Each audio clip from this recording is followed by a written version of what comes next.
লন্ডনের বাসা থেকে হচ্ছে বিএনপি চেয়ারপারসন বেগম খালেদা জিয়ার চিকিৎসা। মাঝে মধ্যে পরীক্ষা নিরীক্ষা দেয়া হয়, সেগুলো করানো হচ্ছে সেখান থেকেই। চিকিৎসকরা তাকে বাসায় গিয়ে দেখছেন বলেও জানান ব্যক্তিগত চিকিৎসক ও বিএনপির স্থায়ী কমিটির সদস্য doctor AJM Zahid Hossain.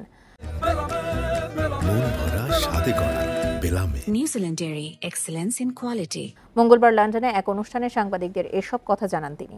Doctor Zahid বলেন, বেগম খালেদা জিয়ার শারীরিক অবস্থা বর্তমানে স্থিতিশীল। বাসায় তার পুত্রবধূ ডাক্তার জুবাইদা রহমান, সৈয়দা শামিলা রহমান ও 3 নাতনি যত্ন নিচ্ছেন।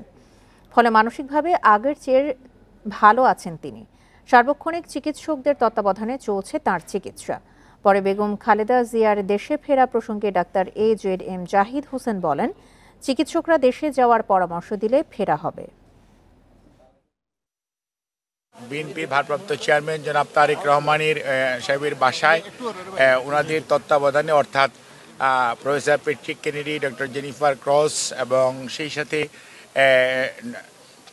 ডক্টর ব্যারেট ওনাদের তত্ত্বাবধানে চিকিৎসাধীন আছেন এবং ওনার চিকিৎসা ওনার বাসায় থেকেই হচ্ছে এবং বিভিন্ন পরীক্ষা নিরীক্ষা যেগুলো করা দরকার মাঝে মাঝে করা হচ্ছে এবং ওনাকে বাসায় গিয়ে দেখে আসছেন। ওনার শারীরিক অবস্থা এই মুহূর্তে স্থিতিশীল।